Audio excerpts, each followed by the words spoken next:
প্রতিফলের দিন, যেদিন প্রতিফল দেওয়া হবে, তিনি হচ্ছেন সেই দিবসের অধিপতি, সেই দিবসের মালিক।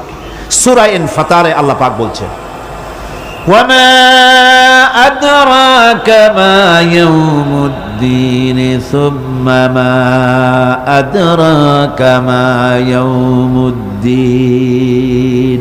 বিচারের দিনটি কি তা তোমাকে কে জানালো?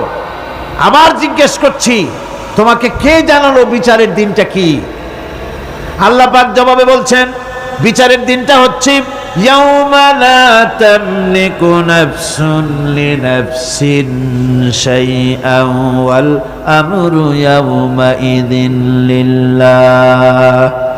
বিচারের দিন হচ্ছে এমন দিন যেদিন কেউ নিজেকে রক্ষা করতে পারবে না, কারো থেকে কেউ নিজেকে রক্ষা করতে পারবে না, নিজেকে কেউ নিজের জন্য কাউকে সাহায্যকারী পাবে না।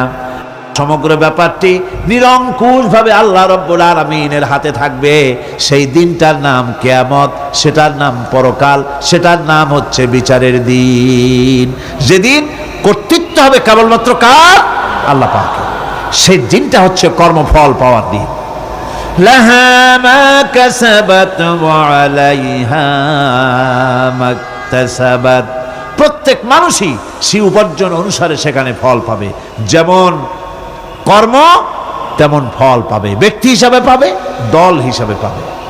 তিলকা উম্মাতুন ক্বাদ খালাত লাহা মা কাসাবাত ওয়া লাকুম মা কাসাবতুম ওয়া লা তুসআলুনা আম্মা ইয়ামালুন। প্রত্যেক মানুষই তার উপার্জন অনুসারী ফল পাবে। যা সে পাবে তা নিজের উপার্জন ছাড়া আর কিছুই না, আর যে ফল পাবে সেটাও তার উপার্জন। সুতরাং কিয়ামতের দিন আল্লাহ মানুষের উপরে কোনো জুলম করবেন না, অত্যাচার করবেন না। আল্লাহ পাক তো তার বান্দার জন্য জুলুমকারী নন, ঠিক কিনা? আল্লাহ পাক বলছেন, মান আমিলা সালিহান ফালিনাফসিহি ওয়া মান আসাআ ফাআলাইহা ওয়া মা রাব্বুকা বিযাল্লামিন লিল আবিদ।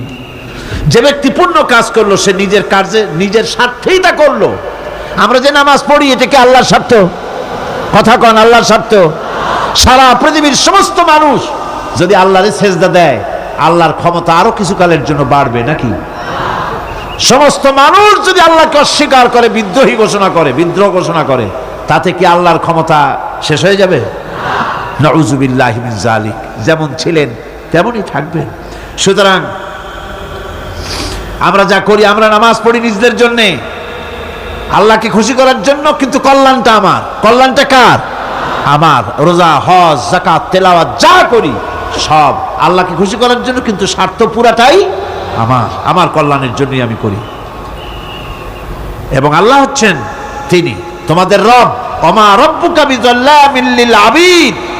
তোমাদের রব হচ্ছেন তিনি যিনি বান্দাদের উপরে কখনো অত্যাচার করেন না, জুলম করেন না, মেহেরবানি দিয়ে যিনি ছেয়ে রাখেন, তিনি হচ্ছেন আল্লাহ পাক।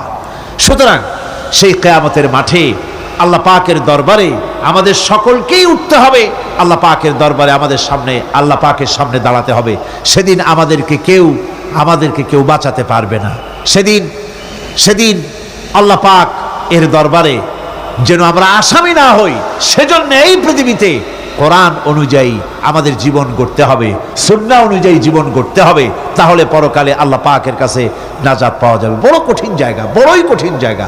আপনি ইউরোপে যান, আমেরিকায় যান, যেখানেই যান না কেন, বিদেশে গেলে সেখানে বন্ধু বান্ধব আছে, ফরেন কারেন্সি সংগ্রহ করে যেতে হয়।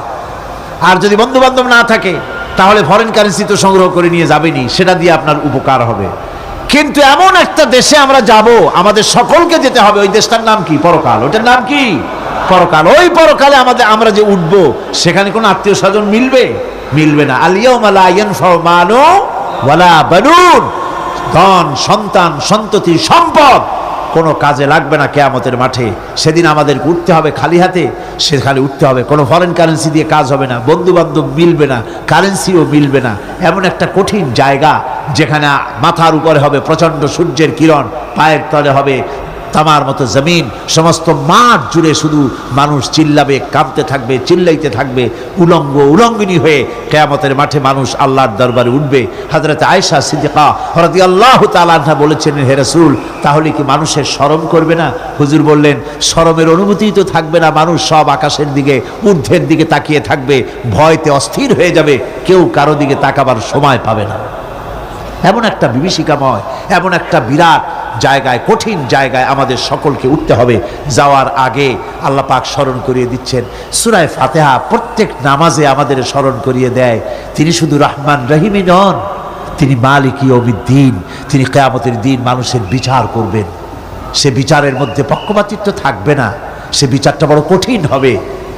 কারো পয়সা যদি মারেন, কারো হক যদি নষ্ট করেন, তাহলে প্রতিটা পয়সার জন্য 70 রাকাত কবুল নামাজের সওয়াব দিতে হবে কিয়ামতের মাঠে।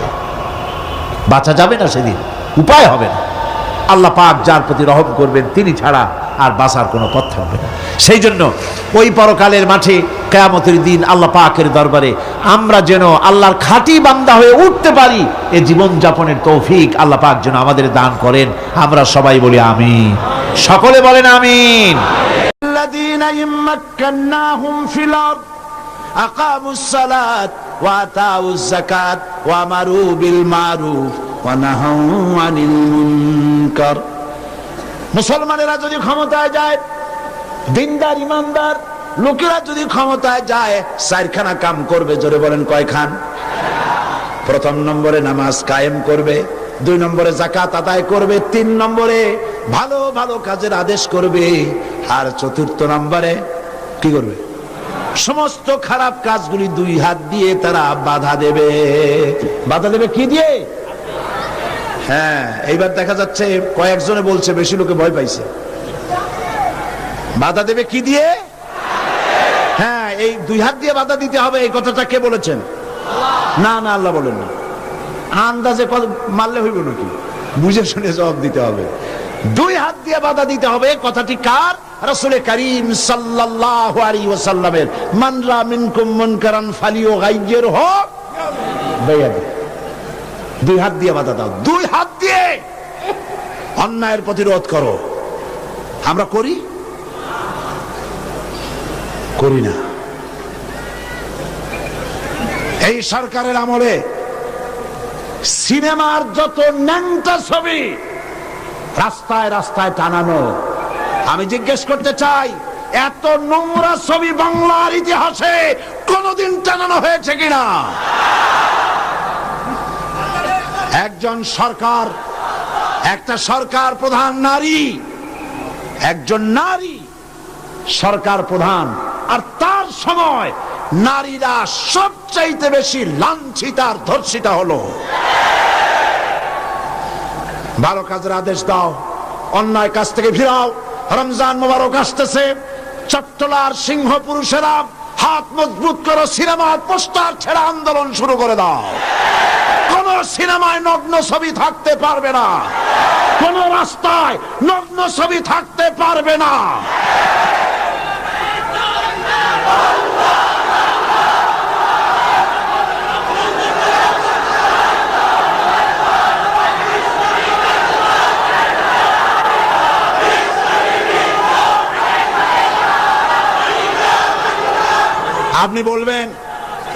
আপনি বলবেন জনগণকে ভালো হওয়ার জন্য, চরিত্রবান হবার জন্য ছেলেরা চরিত্রবান থাকবে কেমনে?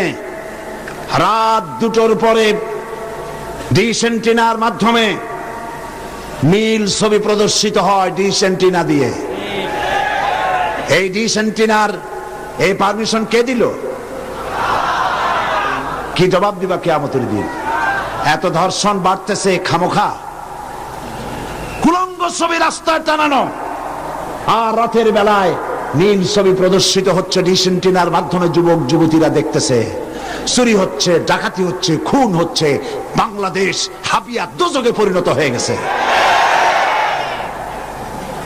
আমি মুসলমানদের যেই দলের হন, যত মানুষ এখানে এসেছেন, সকলের বিবেকের কাছে দাবি করি, সকলের বিবেকের কাছে আপিল করি। টেলিভিশনে একটা অনুষ্ঠান দেখায় না, জাতির বিবেকের কাছে প্রশ্ন? জাতির বিবেকের কাছে প্রশ্ন করে লাভ নাই, সরকারের বিবেকের কাছে প্রশ্ন করতে চাই। এই ডিসেন্টিনা বন্ধ করো, সিনেমার নোংরামি বন্ধ করো, নইলে তোমাকে ক্ষমতা থেকে দড়ি বেঁধে টেনে বঙ্গোপসাগরে নিক্ষেপ করা হবে।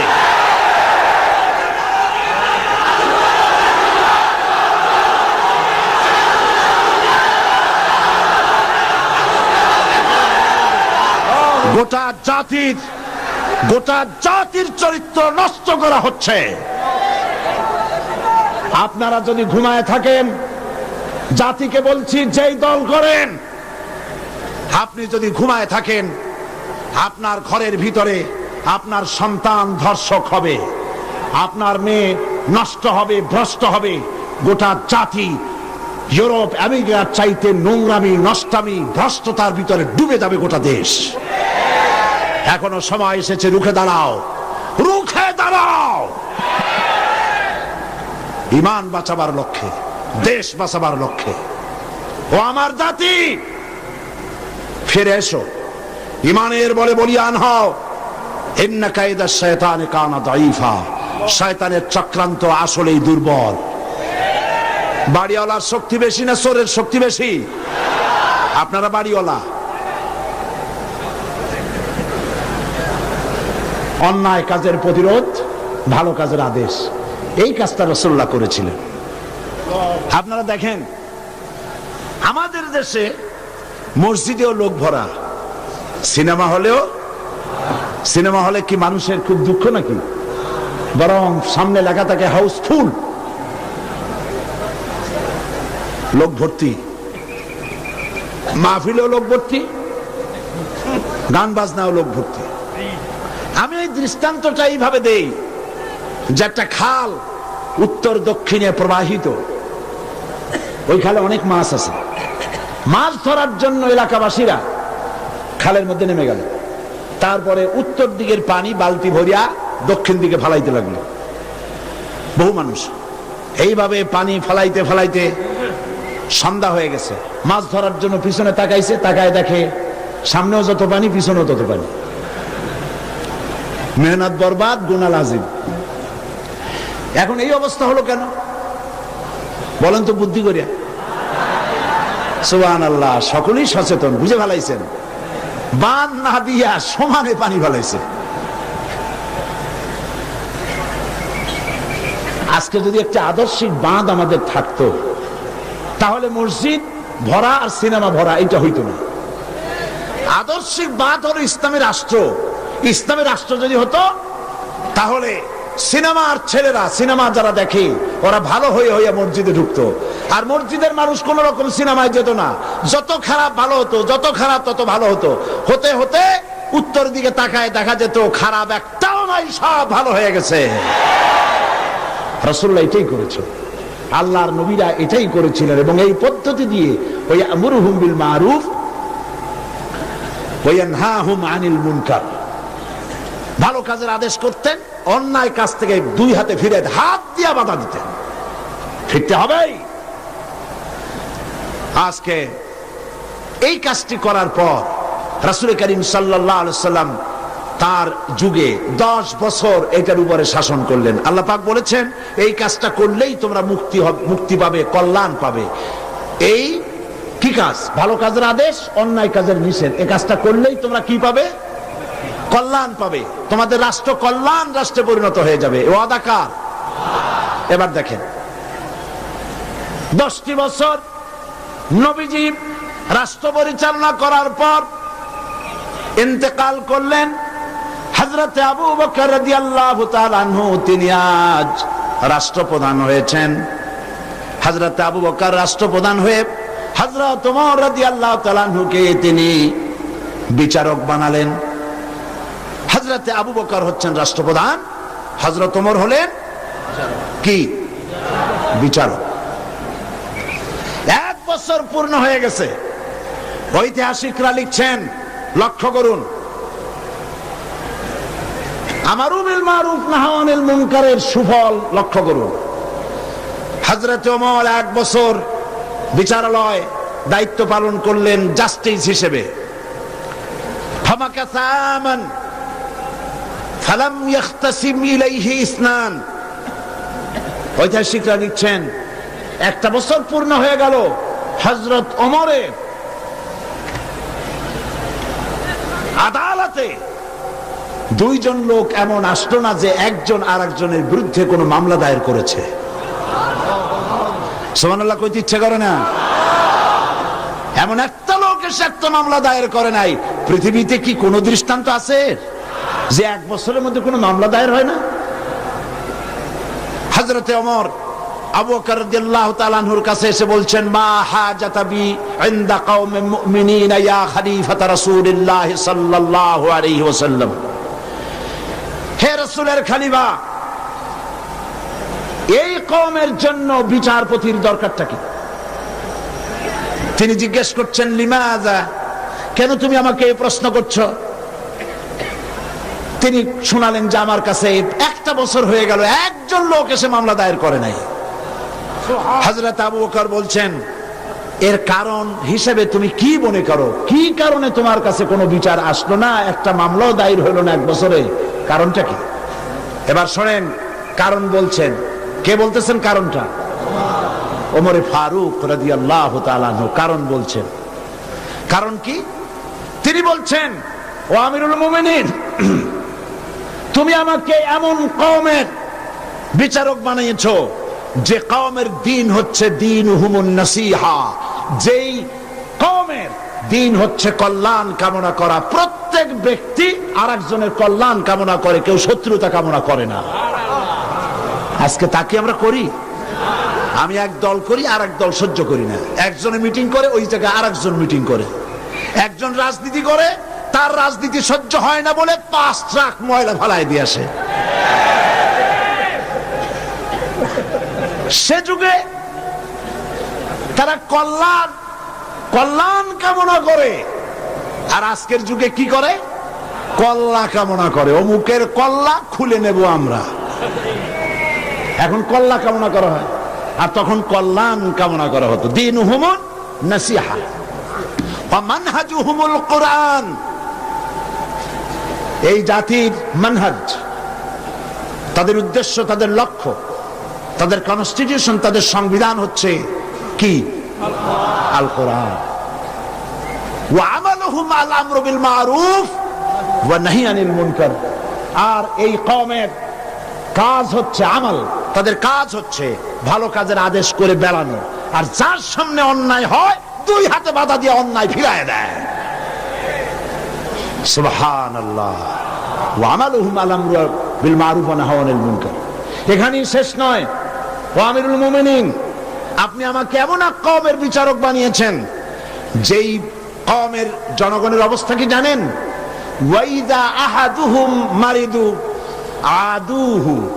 এদের মধ্যে একজন যদি অসুস্থ হয়, অনেক মানুষ হাদিয়া, ফল, ফ্রুটস ইত্যাদি হাদিয়া নিয়ে তার কাছে গিয়ে হাজির হয়। ভাই কেমন আছেন? আল্লাহ আপনার ভালো করুক। হাতে মুখে হাত বুলায় দেয়, মাথায় হাত বুলায় দেয়। এই শুশ্রূষায় 12 না অসুখ ভালো হয়ে যায়। ওয়াইজাফতাকারা নাসারুহু। আর যখন তাদের মধ্য থেকে কেউ ফকির হয়, গরিব হয়, সাহায্য করার জন্য লোকেরা এগিয়ে আসে। 50 টাকার দরকার, 2000 টাকা চলে আসছে। বাড়িতে চাল দিতে পারে না, বিল্ডিং এর ছাদ দেওয়ার মতো পয়সা চলে আসছে। ওয়াইজাহতাজা সাদুহু। আর যখন কারো কিছু প্রয়োজন হয়, সেই প্রয়োজন মিটাবার জন্য চতুর্দিক থেকে লোকেরা এসে হাজির হয়ে যায়।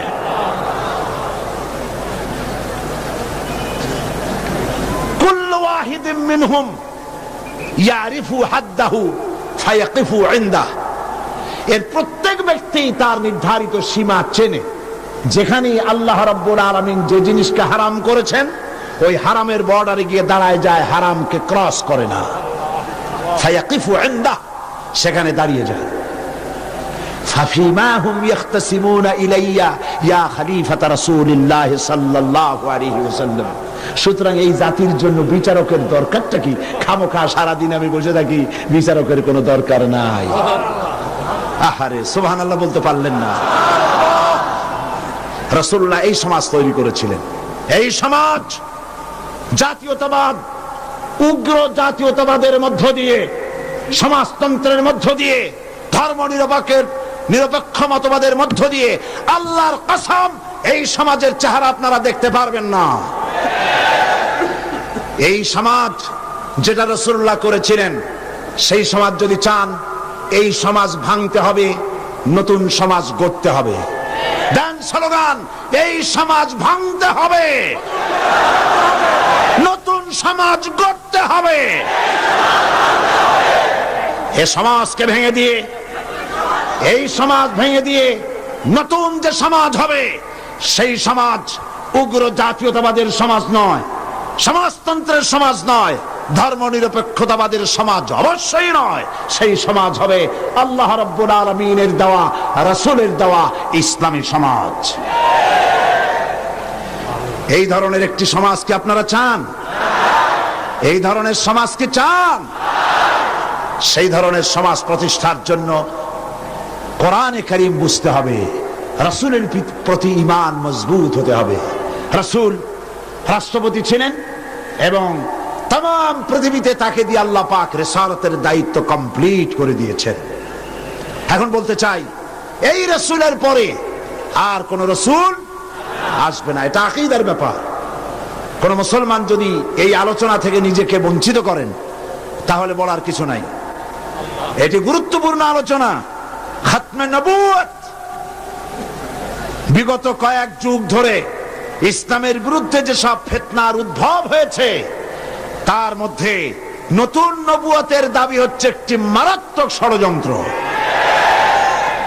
এ ব্যাপারে খাতমে নবুয়তের বিশ্বাসের তাৎপর্য, গুরুত্ব অনুধাবন করা রিসালাতের অপরিহার্য দাবি। একজন নবীর পর আর একজন নবী আসতে পারে কেবলমাত্র তিনটি কারণে। বোঝেন ভালো করে, একজন নবীর পরে আর একজন নবীর আসার কারণ হতে পারে মাত্র তিনটি। কয়টি? এক, প্রথম নবীর শিক্ষা বিলুপ্ত হয়ে গেছে এবং তা পুনর্বার পেশ করা প্রয়োজন, এই জন্য একজন নবী আসা দরকার। রাসূলুল্লাহর শিক্ষা কি বিলুপ্ত হয়েছে? রাসূলুল্লাহর শিক্ষা বিলুপ্ত হয়নি, চির অম্লান হয়ে আছে। নতুন নবীর প্রয়োজন নাই। দুই, প্রথম নবীর শিক্ষা পূর্ণাঙ্গ নয় এবং তার শিক্ষা সংশোধনের বা পরিবর্তনের প্রয়োজন, এজন্য নতুন একজন নবীর প্রয়োজন। রাসূল করিম সাল্লাল্লাহু আলাইহি ওয়াসাল্লামের শিক্ষা কি পূর্ণাঙ্গ নয়? তা কি সংশোধন এবং পরিবর্তনের কোনো প্রয়োজন আছে? তিন, প্রথম নবীর শিক্ষা একটি জাতির জন্য সীমাবদ্ধ, অন্যান্য জাতির জন্য আর একজন নবী দরকার। রাসূল করিম সাল্লাল্লাহু আলাইহি ওয়াসাল্লাম কি শুধু একটি জাতির নবী? রাসূল করিম সাল্লাল্লাহু আলাইহি ওয়াসাল্লাম হচ্ছেন বিশ্ব নবী। সুতরাং তার নবুয়তের পরে নতুন কোন নবীর আমদানির কোনো প্রয়োজন নাই। রাসূল করিম সাল্লাল্লাহু আলাইহি ওয়াসাল্লামের নবুয়ত শেষ, এরপরে আর কোন নবী? কোরআনে কারীমের চূড়ান্ত দলিল শুনুন। মা কানা মুহাম্মাদুন আবা আহাদিম মির রিজালিকুম ওয়ালাকিন রাসূলুল্লাহি ওয়া খাতামান নাবিয়্যিন। মুহাম্মদ সাল্লাল্লাহু আলাইহি ওয়াসাল্লাম তোমাদের কোন পুরুষদের পিতা নন, বরং তিনি আল্লাহর রাসূল এবং নবীগণের পরিসমাপ্তকারী আর আল্লাহর সর্ববিষয়ে মহাজ্ঞানী। এই খাতামান নাবিয়্যিন, খাতাম শব্দের উল্লেখ করে নবুয়তের দুয়ার চিরকালের জন্য আল্লাহ পাক বন্ধ করে দিয়েছেন। সেই প্রথম শতাব্দী থেকে আজ পর্যন্ত, হিজরি প্রথম শতাব্দী থেকে নিয়ে পর্যন্ত পৃথিবীর সমস্ত উলামায়ে কিরাম একমত, পৃথিবীতে আর কোন নবী আসবেন না, আসার কোনো দরকার নেই। অথচ এই খাতামের অর্থ নতুন নবী, ভণ্ড নবী, মিথ্যা দাবিদার নবী, পৃথিবীর নিকৃষ্ট শয়তান গোলাম মোহাম্মদ কাদিয়ানী, আল্লাহর জাহান্নামের আগুন তার কবরে অনন্তকাল জ্বলতে থাকুক।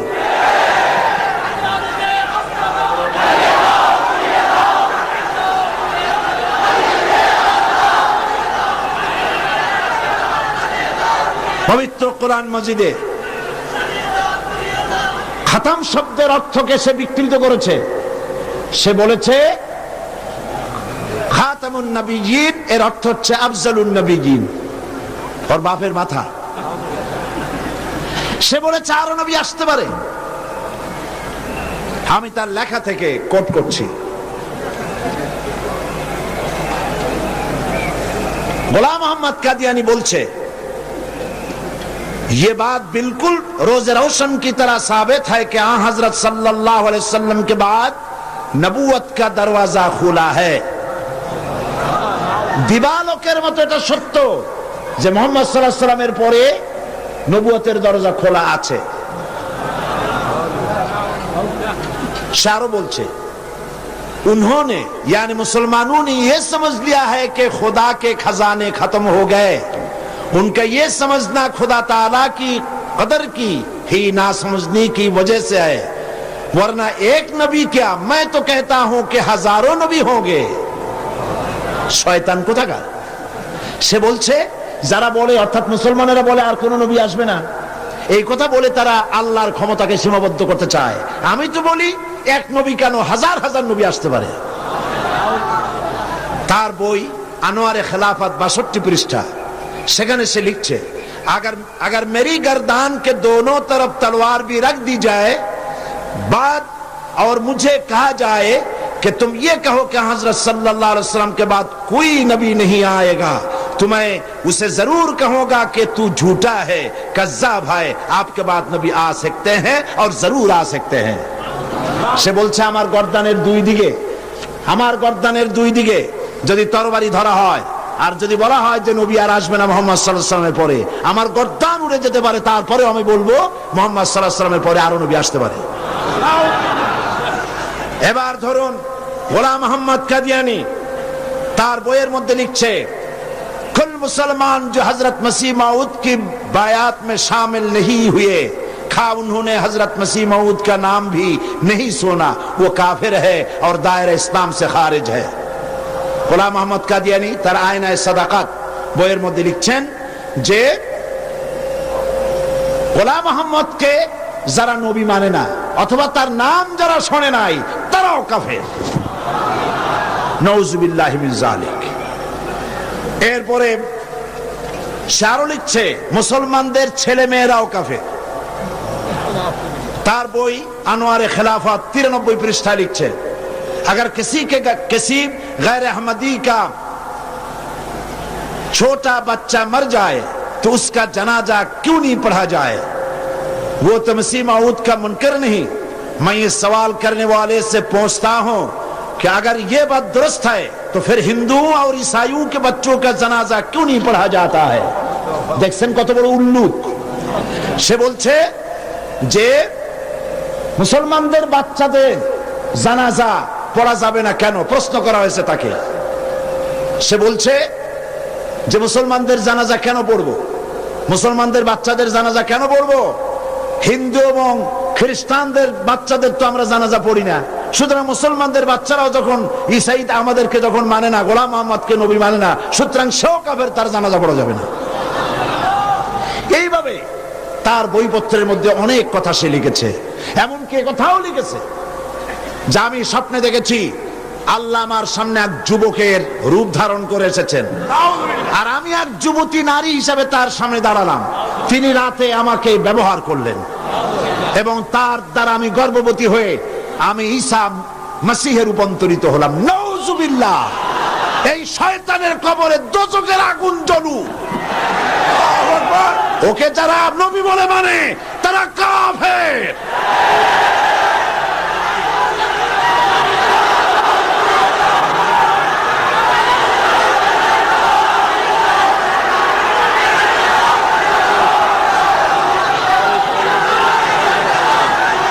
রাসূল করিম সাল্লাল্লাহু আলাইহি ওয়াসাল্লাম খাতমে নবুয়ত সম্পর্কে বলেছেন ইন্না মাসালি ওয়া মাসালাল আমবিয়া মিন ক্বাবলি কামাসালি রাজুলিন বানা বাইতান ফাহসানাহু ওয়া আজমালাহু ইল্লা মাওদা'a লাবনাতিন মিন যাওয়াবিয়াতিন ফাজআলান নাসু ইয়াতুফুনা বিহি ওয়া ইউজিবুনা লাহু ওয়া ইয়াকুলুনা হাল্লা উদিআত হাযিহিল লাবনা ফাআনা আল-লাবিনা ওয়া আনা খাতামুন নবিয়্যিন, বুখারী কিতাবুল মানাকিব।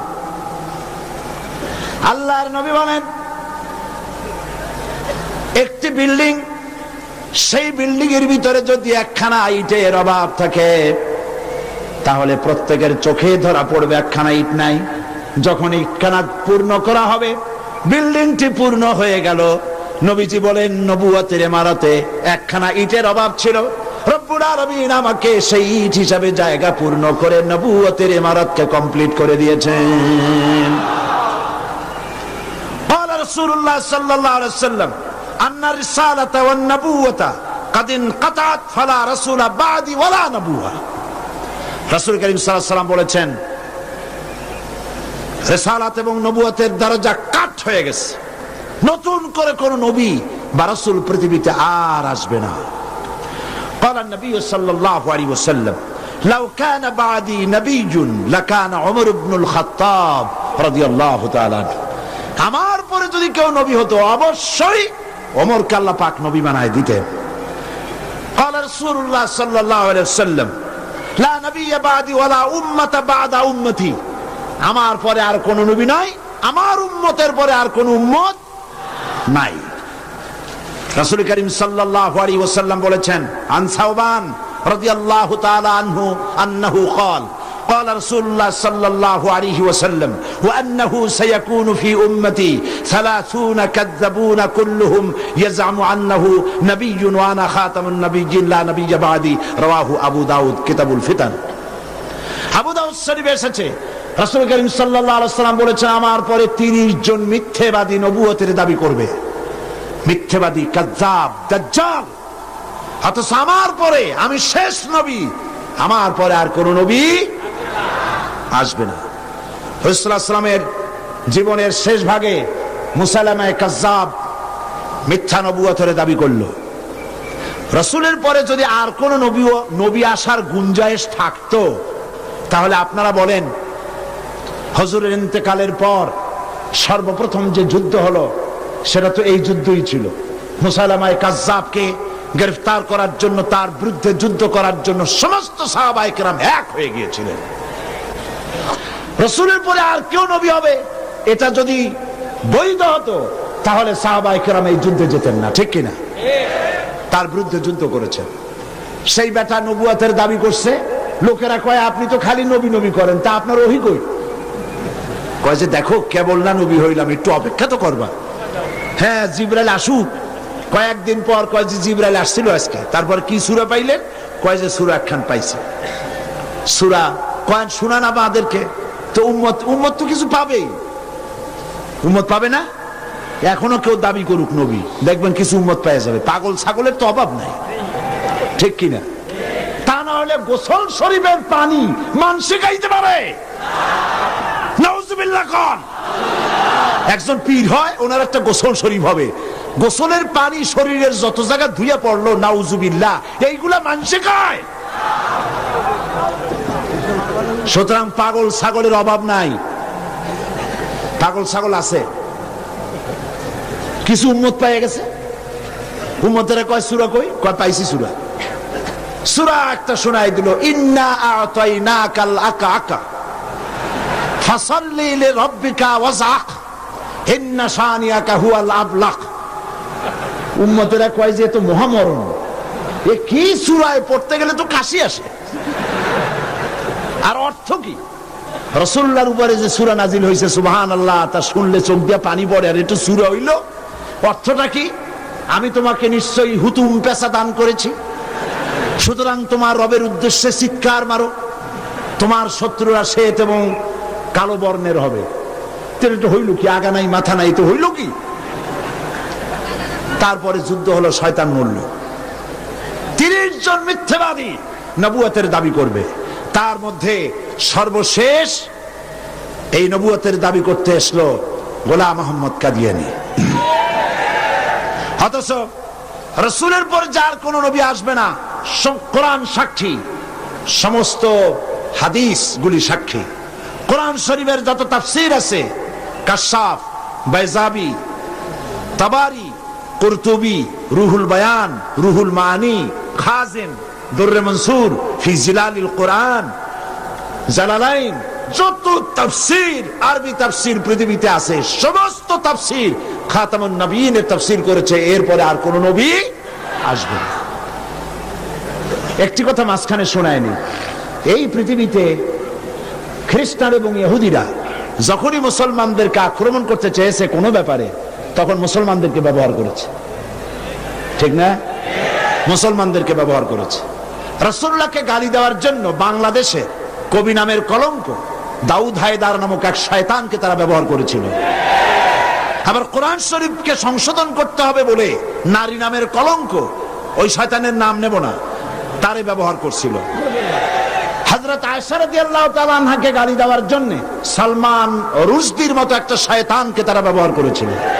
অনুরূপভাবে খাতমে নবুয়তের উপরে হামলা করার জন্য খ্রিস্টান আর ইহুদিরা আগায় আসে নাই, গোলাম মুহাম্মদ নামক এক শয়তানকে ব্যবহার করেছে। সে বলল আমি নবী।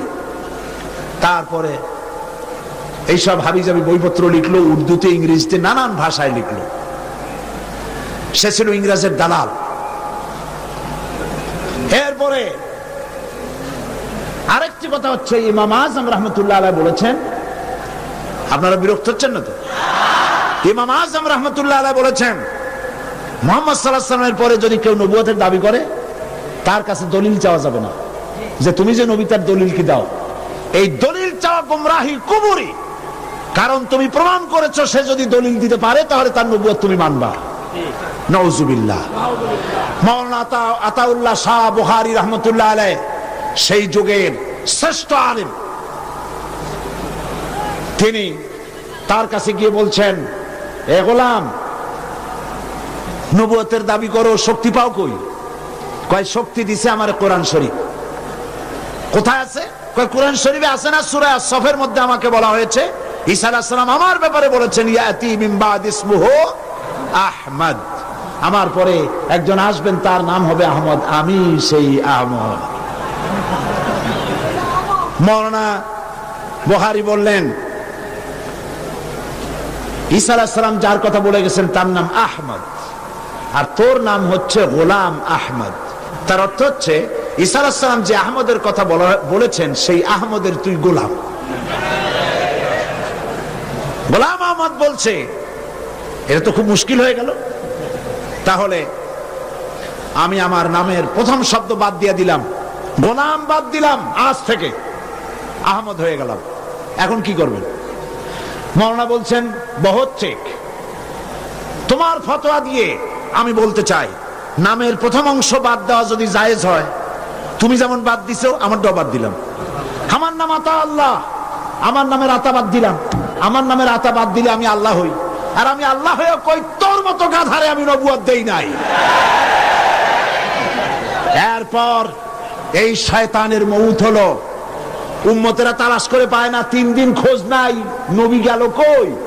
খুঁজতে খুঁজতে টয়লেটের মধ্যে দিয়া গন্ধের জ্বালায় অস্থির, যাইয়া দেখে টয়লেটে যা থাকে খাইয়া পেট ফুলাইয়া শয়তান মরে রইছে। নাউজুবিল্লাহ। এই গোলাম মুহাম্মদ কাদিয়ানী কাফের। আমি বুঝতে পারি না মানুষের কেন হুঁশ হয় না। দুনিয়ার কোন আলেম, কাদিয়ানী সম্প্রদায়ের মধ্যে কোন আলেম নাই, কোন আলেম নাই, একজন আলেমও নাই। এদেরকে খ্রিস্টানেরা পোষে, আর পোষে আমার দেশের সরকার। তা না হলে পরে আমি সরকারকে বলতে চাই, তোমরা যদি মুহাম্মদ সাল্লাল্লাহু আলাইহি ওয়াসাল্লামকে শেষ নবী মানো, তাহলে গোলাম মুহাম্মদকে নন মুসলিম মাইনরিটি কাফের বলতে বাধা কোথায়? তার অর্থই হচ্ছে তোমরা সহনশীল, গোলাম মুহাম্মদ কাদিয়ানী আর কাদিয়ানীদের কাছ থেকে অর্থ পেয়ে, বিত্ত পেয়ে তাদের প্রতি সহনশীল হয়েছ।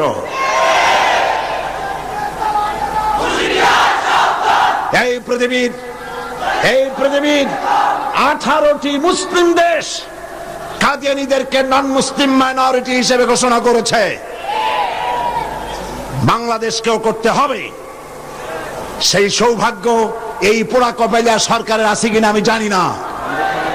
বাংলাদেশের সমস্ত আলেম, সমস্ত পীর সব একমত, হিন্দুরা যেভাবে দেশে বাস করে স্বাধীন নাগরিক হিসেবে, বৌদ্ধ খ্রিস্টানরা যেভাবে বাস করে এবং নাগরিক সুবিধা গ্রহণ করে, কাদিয়ানীরাও সেভাবে নাগরিক সুবিধা ভোগ করবে, তবে নন মুসলিম মাইনরিটি হিসেবে ভোগ করতে হবে, মুসলমান নামে ভোগ করতে পারবে না। এবং কোন কাদিয়ানীর মসজিদ থাকবে না। কাদিয়ানীদের মসজিদ মসজিদ নয়, উপাসনালয়। তাদের মসজিদের ইমাম হয় না, পুরোহিত হয়। তাদের উপাসনালয়ের ভিতরে পাওয়া গেল বোমা, ডিনামাইট। তাদের পুরোহিতদেরকে গ্রেফতার না করে, তাদের নেতাদেরকে গ্রেফতার না করে আল্লাহর বান্দা এদেশের আলেমদেরকে গ্রেফতার করে পুলিশ রিমান্ডে নিয়ে নির্যাতন চালানো হচ্ছে। মনে রেখো, আল্লাহ বলেন ওয়ায়ামুদ্দুহুম ফি তুগয়ানিহিম ইয়ামাহুন, আমি সীমা লঙ্ঘনকারীদেরকে ঢিল দেই, দেখি কদ্দুর পারো। তারপরে যখন প্রান্ত সীমায় চলে যায়, ইন্না বাতশা রাব্বিকা লাশাদীদ, তোমার প্রভু যখন ধরেন, তোমার প্রভুর পাকড়াও সিরিয়াস হয়ে যায়। হাতের কাছে শত টেলিফোন থাকলেও টেলিফোনের গায়ে হাত যাওয়ার আগে ব্রাশ ফায়ার হয়ে কলিজা উড়ে চলে যাবে। আল্লাহকে ভয় করো। কারে ভয় করো? চিল্লাও, কারে ভয় করো? আল্লাহ পাককে ভয় করো। কাদিয়ানীরা কাফের, তাদের কুফরি থেকে, তাদের অনিষ্টতা থেকে দেশকে বাঁচাও। আমি আজ আপনাদের সামনে কথা স্পষ্টভাবে বলতে চাই, মুহাম্মদ সাল্লাল্লাহু আলাইহি ওয়াসাল্লামের খাতমে নবুয়তের উপরে ঈমান আনা আমাদের জন্য ফরজ। হুজুরের পরে আর কোন নবী আসবে না। আমার কথার ভুল অর্থ করার কোনো সুযোগ নাই, স্পষ্ট কথা বলছি। আমি আপনাদেরকে আরজ করব, আগামীকাল এই আয়াতের বাকি অংশ আপনাদের সামনে পেশ করব ইনশাআল্লাহ। মুনাজাতের জন্য সব মুসলমান যার যার জায়গায় 1 সেকেন্ডের ভিতরে বসে পড়ো। এত বড় মাহফিলের মুনাজাত কেউ নষ্ট করবেন না। সবাইকে বসতে বলেছি, দাঁড়ানো লোকেরা সবাই বসুন, আর জোরে সোরে জিকির করেন সুবহানাল্লাহ, আলহামদুলিল্লাহ।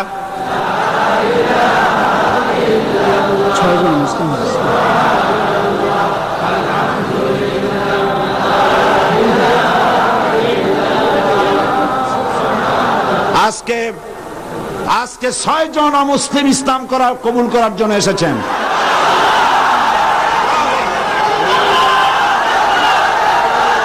আমি আর একটা কথা শোনাই, আর একটি কথা শুনুন, থামেন, আর একটি কথা শোনেন।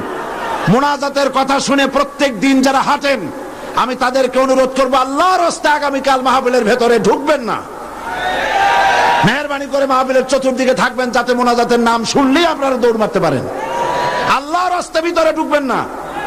হাজার হাজার মানুষ পাড়ায় আপনারা যান, আপনাদের লজ্জা হওয়া উচিত। সবাই জিকির করেন সুবহানাল্লাহ।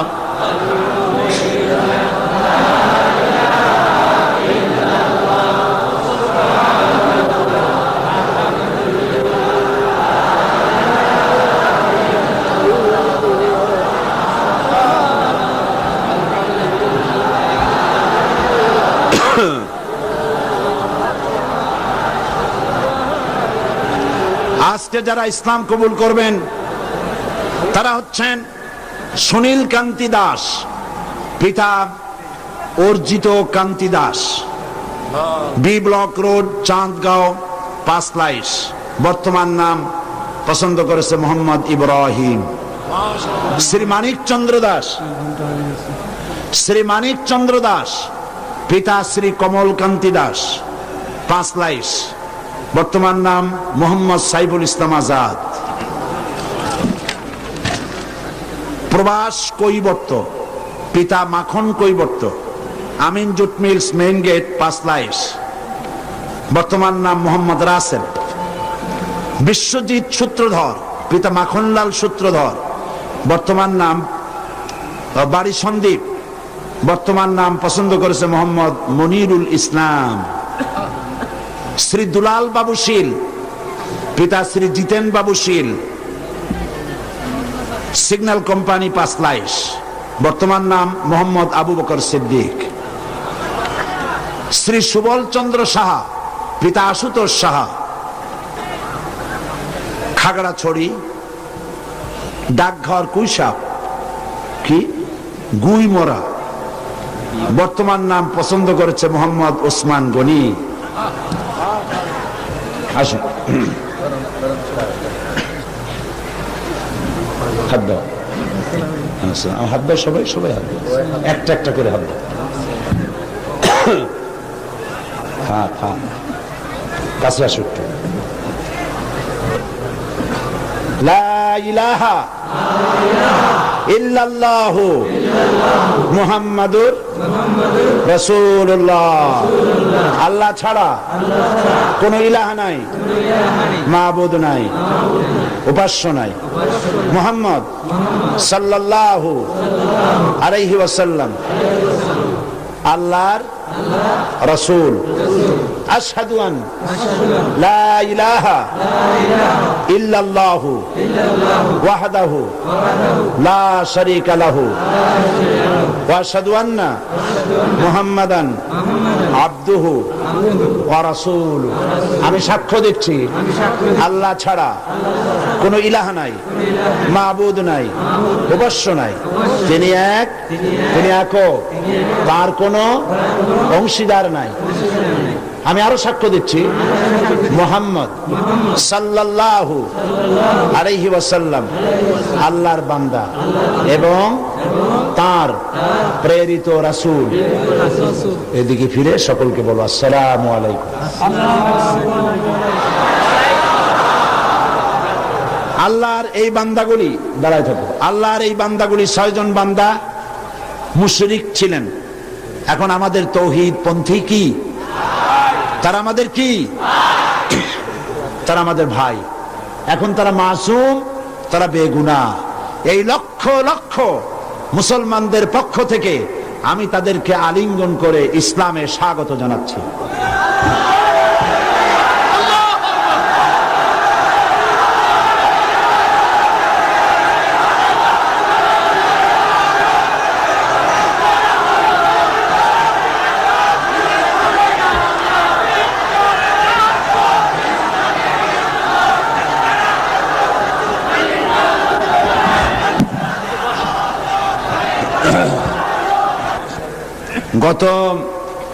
গতদিন মহিলা মাহফিল কবে হয়েছিল?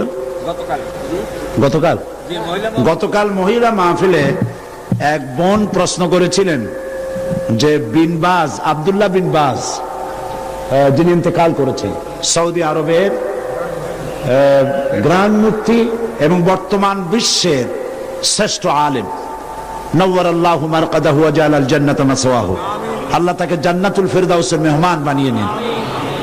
অনেক বড় আলেম, উচ্চ পায়ার আলেম। তো সে বোন প্রশ্ন করেছেন যে তার এক কিতাব পড়েছেন তিনি, সেখানে লেখা আছে যে নামাজের নিয়ত করতে হবে না, নিয়ত যেভাবে পড়া হয় এইভাবে মুখে নিয়ত পড়া লাগবে না। এটা ঠিক কিনা আমার কাছে প্রশ্ন করেছে। তা আমি প্রশ্নের জবাবে বলেছি যে বিন বাজ সারা পৃথিবীতে স্বীকৃত শ্রেষ্ঠ আলেম, সমস্ত ওলামা মহলের কাছে তাকে ওস্তাজুল ওলামা বলা হয়, ওস্তাজুল আসাতিজা বলা হয়। সুতরাং তিনি ভুল লেখেননি। আরবিতে যেভাবে আমাদের দেশে নিয়ত পড়া হয়, নওয়াইতু আন উসাল্লি লিল্লাহি তাআলা রাকাতায় সালাতিল, এই যে নিয়তটা আরবিতে আমরা পড়ি, এইভাবে হুজুর সাল্লাল্লাহু আলাইহি ওয়াসাল্লাম পড়েন নাই, সাহাবায়ে কেরাম এরকম পড়েন নাই। সুতরাং মনে মনে নিয়ত করা, নামাজের জন্য নিয়ত করা, সেটা যে ভাষাই হোক এটা চলতে পারে, মুখে ওইভাবে উচ্চারণ করা প্রয়োজন নেই। এই কথাটা বলায় একজন আমাকে লিখেছেন যে এটা নাকি আজকে টক অফ দ্য টাউন, সারা একেবারে শহরে এটাই হয়েছে যে নামাজের নাকি নিয়ত করা লাগবে না, কোনো জিনিসের নাকি নিয়তির দরকার নেই। মানুষ শোনে একটা, বোঝে আর একটা, বলে আর একটা। নিয়ত তো করতে হবে, কিন্তু মুখে ওইভাবে নিয়ত, মুখে উচ্চারণ করা এভাবে হাদিস শরীফে কোথাও নাই, রাসূলুল্লাহ সাল্লাল্লাহু আলাইহি ওয়াসাল্লাম করেন নাই, সাহাবায়ে কেরাম করেন নাই। সুতরাং এগুলো নিয়ে উল্টাপাল্টা মন্তব্য পেশ করার কোনো জরুরত নেই। হ্যাঁ, নিয়ত তো করবে, নিয়ত তো করতে হবে, সে কথা বললাম না। নিয়ত পড়তে হবে, কিন্তু মুখে ওইভাবে উচ্চারণ করার জরুরত নেই। একজন বলেছে আপনি টাকা দিয়ে প্রতি বছর মুসলমান বানান, দেখছেন অবস্থা? এইসব প্রশ্ন আমার কাছে দেন কি কেন? এদের জিজ্ঞেস করেন এই 6 জনের কাছে যে আমি কয় টাকা দিছি। আমি জিন্দিগিতে এদের দেখছি কিনা, এরা আমারে দেখছে কিনা, আল্লাহ হেদায়েত করুন। জি, তো আমি নিয়তের ব্যাপারটা পরিষ্কার করে দিতে চাই। প্রত্যেক কাজের নিয়ত করতে হবে। ইন্নামাল আমালু বিন্নিয়াত, নিয়তটাই হচ্ছে প্রধান। তবে মুখে উচ্চারণ করার যে রীতি চালু হয়েছে এভাবে হাদিস শরীফে নাই। নিয়তটা করতে হবে, তবে এভাবে নয় যেভাবে আমরা করা বাধ্যতামূলক মনে করি। কথাটা পরিষ্কার হয়েছে কিনা? আলহামদুলিল্লাহ। এখন আরেকটি কথা আপনাদের সামনে বলতে চাই যে তাফসীরুল কোরআন মাহফিল এই বিশাল জনসমুদ্র প্রতি বছর এখানে হয়। এই বছর রাজনৈতিক কারণে নানান অসুবিধা হয়েছে, যার কারণে মাওলানা শামসুদ্দিন সাহেব এবং তার সাথীরা আপনাদের খেদমতে আপনাদের দুয়ারে দুয়ারে যেতে পারেন নাই, যেমন অন্য বছর যেয়ে থাকেন। হরতাল হয়েছে, বিক্ষোভ হয়েছে, মিছিল হয়েছে, নানান রকমের ক্রাইসিস হয়েছে, যার জন্য যেতে পারেনি। ফলে 21 লক্ষ টাকা যেখানে বাজেট, এই বাজেট তারা পুরো করতে পারেননি। অথচ এখানে যত লোক বসে আছেন সকলে প্রাণ খুলে প্রাণ উজাড় করে সাহায্য করলে উনি নিশ্চয়ই ঋণগ্রস্ত থাকবেন না। আপনারা করবেন না তা? তাফসীরুল কোরআন মাহফিলকে ঋণ মুক্ত করতে প্রস্তুত আছেন কিনা? আল্লাহ পাক, আমি জানি আপনারা এটা করবেন, আর আল্লাহ পাক সমাজ কল্যাণকে মাকরুজ রাখবেন না, ইনশাআল্লাহ। আমরা বলি ইনশাআল্লাহ। আরেকটি কথা, সেটি হচ্ছে বাংলাদেশে এত বড় বই মেলা, ইসলামের পক্ষে এত বড় বই মেলা বাংলাদেশের কোথাও হয় না। আলহামদুলিল্লাহ বলবেন না? আলহামদুলিল্লাহ বলবেন না? এবং এই বই মেলা নিছক সলিড ইসলামের পক্ষে। এখানে কোন নাস্তিক, মুরতাদ, ইসলাম বিরোধী কোন লেখকের কোন লেখা একটা পাতাও এখানে আসে না। এটা সলিড ইসলামের বই মেলা। আলহামদুলিল্লাহ গণ। আর বই কেনা একটা অভ্যাসে পরিণত করুন। বিবাহ শাদীতে থালাবাটি, ঘটি গ্লাস উপহার না দিয়া বই উপহার দিন। একটা বই একজনকে দেওয়ার অর্থ হলো ইসলামের একটা কর্মী তার সাথে দিয়ে দেওয়া, তার জীবনের পরিবর্তন এসে যাবে। বিবাহে তাফসীর হাদিয়া দেওয়ার অভ্যাস করুন। ইসলামের বইপত্র, ইসলামী সাহিত্য সুন্দর করে র্যাপিং কাগজে পেঁচাইয়া ফুল টুল দিয়া কায়দা করে এটা দেওয়ার ব্যবস্থা করেন। থালাবাটি, ঘটি গ্লাস, স্যুপ, কাপ ইত্যাদিও মানুষ কিনতেই পারবে, ওগুলো নিয়ে অসুবিধা হবে না। বই দিবেন, উপহার কি দিবেন? স্ত্রীকে দিবেন, মেয়েকে দিবেন, বোনকে দিবেন, সকলকে দিবেন। আমি চাই যত লোক এসেছেন প্রত্যেকের হাতে একটা করে বই দেখতে চাই। রাজি আছেন? তা 5 টাকা দামের বই হোক অথবা 200 টাকা দামের বই হোক, প্রত্যেকের হাতে বই নিতে হবে। বই হবে ইসলামী আন্দোলনের প্রতিকৃত। জোরে বলেন আমিন। তাফসীরুল কোরআন ফি জিলালিল কোরআন, সৈয়দ কুতুব শহীদ রহমতুল্লাহ আলাইহির 22 খণ্ডে এটা বাংলা পূর্ণ হয়ে গেছে। বলেন আলহামদুলিল্লাহ। এই তাফসীর এখানে এসেছে 5000 টাকার হাদিয়া, 22 খণ্ড। কিন্তু তাফসীরুল কোরআন মাহফিল উপলক্ষে মাত্র 3000 টাকা। আপনারা গ্রহণ করুন, মানুষকে হাদিয়া দেন, নিজেরা কোরআন শরীফ জেনে পড়ে তার দ্বারা জীবনকে ধন্য করুন। এবং রিসালাতের উপরে যে আলোচনা আমি করতেছি এই 2 দিন ধরে, এর উপরে আমার অত্যন্ত স্নেহের জনাব অধ্যাপক মফিজুর রহমান সাহেবের লেখা কোরআনের আয়নায় বিম্বিত রাসূলুল্লাহ সাল্লাল্লাহু আলাইহি ওয়াসাল্লাম, ইসলামী ছাত্র শিবিরের এটা পাঠ্যপুস্তক হিসেবে তারা গ্রহণ করেছে। এই বইটি অত্যন্ত গুরুত্বপূর্ণ, কোরআন হাদিস দিয়ে ভরা। আপনারা মেহেরবানি করে সে বই গ্রহণ করার জন্য চেষ্টা করবেন। আল্লাহ তৌফিক দিন। না বলে বুঝবেন, না বললে বুঝবেন না যে কি বই নেবেন। সেই জন্য বলছি, কোরআনের বই, হাদিসের বই, অসংখ্য বই আছে। হাত ভর্তি করে, পকেট ভর্তি করে আপনারা বই নিয়ে যান। আল্লাহ পাক আপনাদেরকে তৌফিক দান করুন। এবং আমি কেন জামাত ইসলামী করি, দাড়ি আর টুপি সম্পর্কে যে সমস্ত প্রতিবাদ আমাদের বন্ধুরা আমাদের বিরুদ্ধে বলেন, দাড়ি এবং টুপি সম্পর্কে আমাদের আকীদা কি, মাওলানা মওদুদী রহমতুল্লাহ আলাইহি তিনি কি কাজ করেছিলেন, এর উপরে বিস্তারিত লেখা ইসলামের রাজনৈতিক বিধান আমার বইটির ভিতরে আছে। সংগ্রহ করুন। দ্বিধা, দ্বন্দ্ব, সন্দেহ নিজেরও দূর হবে, অন্যদেরও দূর করতে পারবেন। আল্লাহ তৌফিক দান করুন। আল্লাহুম্মা আমিন। ربنا ظلمنا أنفسنا وإن لم تغفر لنا وترحمنا لنكونن من الخاسرين। আয় আল্লাহ তাআলা, লক্ষ লক্ষ মুসলমান নরনারী তোমার দরবারে হাত তুলেছি, মেহেরবানি করে আমাদেরকে গুমরাহি থেকে বাঁচাইয়া দাও, আমাদেরকে শিরক এবং বেদাত থেকে মুক্ত করে দাও। আয় আল্লাহ, তুমি দয়া করে আমাদেরকে সিরাতুল মুস্তাকিমে চলার তৌফিক দিয়ে দাও। ইয়্যাকা না'বুদু ওয়া ইয়্যাকা নাস্তাঈন। পড়েন সবাই, ইয়্যাকা না'বুদু ওয়া ইয়্যাকা নাস্তাঈন, ইহদিনাস সিরাতাল মুস্তাকিম, সিরাতাল লাযীনা আন'আমতা আলাইহিম গায়রিল মাগদুবি আলাইহিম ওয়ালাদ-দাল্লিন। আল্লাহুম্মা লা মানি'a লিমা আ'তাইত ওয়া লা মু'তিয়া লিমা মানা'ত ওয়া লা ইয়ানফা'ু জাল জাদ্দ মিনকাল জাদ। সিত্রুল আরশ মাসবুলুন আলাইনা ওয়া আইনুল্লাহি নাযিরাতুন ইলাইনা বিহাউলিল্লাহি লা ইয়াকদিরু আলাইনা। আল্লাহুম্মা ইন্না নাজআলুকা ফি নুহুরিহিম ওয়া নাউযু বিকা মিন শুরুরিহিম। আল্লাহ তাআলা,